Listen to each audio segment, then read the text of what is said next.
नीमच जिला प्रशासन द्वारा बाछड़ा समुदाय के उत्थान एवं कल्याण के लिए प्रारंभ पंख अभियान इस समुदाय के युवाओं को शिक्षा एवं रोजगार से जोड़कर विकास की नई उड़ान भरने में अहम भूमिका अदा की गई। वहीं समुदाय के युवाओं को शिक्षा और रोजगार से जोड़ना सरकार की प्राथमिकताओं में शामिल किया गया है। स्व सहायता समूह से जोड़कर भी समुदाय की महिलाओं को रोजगार मुहैया कराने का प्रयास किया जाएगा। और ये बात प्रदेश की महिला एवं बाल विकास मंत्री तथा नीमच जिले की प्रभारी मंत्री सुश्री निर्मला भुरिया ने टाउन हॉल नीमच में बेटी बचाओ बेटी पढ़ाओ योजना के तहत बाछड़ा समुदाय के उत्थान के लिए आयोजित पंख अभियान के शुभारंभ कार्यक्रम को संबोधित करते हुए कही। वहीं सांसद सुधीर गुप्ता ने पंख अभियान की सराहना करते हुए कहा कि ये अभियान बाछड़ा समुदाय के युवाओं की दिशा और दशा बदलने में महत्वपूर्ण भूमिका निभाएगा और जिला प्रशासन का यह संकल्प संसदीय क्षेत्र के 68 गाँवों में नए भारत निर्माण की नई इमारत लिखेगा। साथ ही कलेक्टर श्री हिमांशु चंद्रा ने पंख अभियान की रूपरेखा पर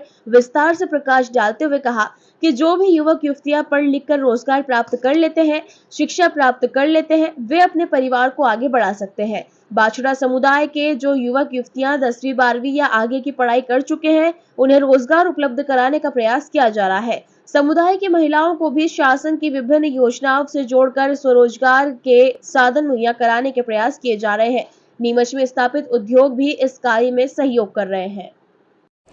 मैं ये कहना चाहती हूँ कि ये जो चीज़ें हो रही शुरुआत से चल रही, पर अभी के टाइम पे ये चीज़ें बहुत कम हो गई है। जैसे कि नई नई संस्था आ रही, एनजीओस आ रहे, जैसे कि हम नया जीवन सेवा समिति के बारे में बात करते हैं, तो इन लोगों ने क्या है बहुत लोगों को जागरूक किया है।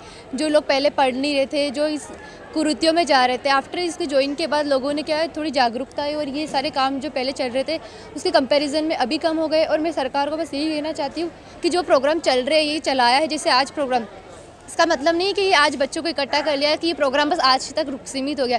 ये अगर प्रोग्राम चला है तो कंटिन्यू चलता रहे। और इस तरह से अब हम ठीक है शासन कर रहा है, पर एक व्यक्ति की जिम्मेदारी पे हम क्या करना चाहते हैं। ऐसे कलेक्टर सर, एसपी सर ये ठीक है कर रहे, पर ये एक व्यक्तिगत तरीके से एज ए इंसान क्या करेंगे इन बच्चों के लिए। लड़कियां पीछे जा रही है, लड़के पीछे जा रहे, समाज पीछे जा रहा है, इतने सालों से जा रहा है। शासन तो उस समय भी था ना, अभी क्या ऐसा स्पेशल होगा। हम कैसे बिलीव करें कि इस साल ये जो प्रोग्राम हुआ कि इससे हमारा जो भी समाज आगे आ जाएगा। कानून तो पहले भी था, ये सारी चीज़ें पहले भी थी और अभी भी चल रही, तो अब ऐसा क्या होगा। मैं सोच रही हूँ और मैं जानना चाहूँगी आगे कि अब ऐसा क्या होगा इस प्रोग्राम के बाद कि हम नया बदलाव देखेंगे। क्या ये प्रोग्राम यही शुरुआत है या यही खत्म हो जाएगा, ये आगे चलता है, देखते हैं। देखिए, जैसा कि आप लोग सभी लोग जानते हैं कि मंदसौर है, नीमच में है, और जहाँ जो समुदाय है, खासकर जो हमारा बाछड़ा समुदाय है, और तो उनके उत्थान के लिए हम लोग उनको किस तरह से रोज़गार से जोड़ सके, उनको कैसे शिक्षा दे सके और कैसे ऊपर उठा सके, उसी उद्देश्य को लेकर के आज ये यहाँ कार्यक्रम रखा है।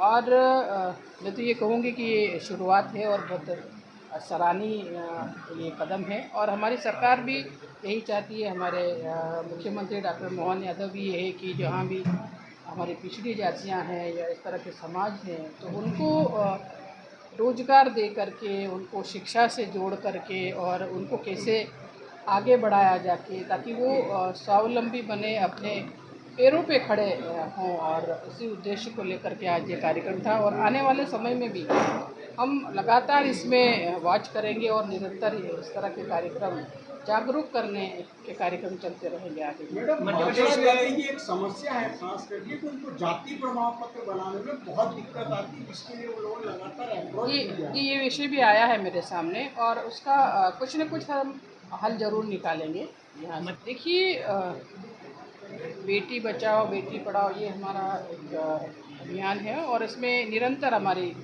प्रदेश सरकार हो, केंद्र की सरकार हो, लगातार हमारी बेटियों को कैसे हम आगे बढ़ा सकें, और उसी उद्देश्य को लेकर के इस अभियान को चला रहे हैं। और जीतू भाई तो ये है कि विपक्ष तो बात तो ये है कि वो कोई भी नकारात्मक चीज़ ला करके और कैसे किसी योजना को फेल किया जाए और ऐसे उसमें लगे रहते हैं, तो उनकी बातों का तो कोई वो नहीं।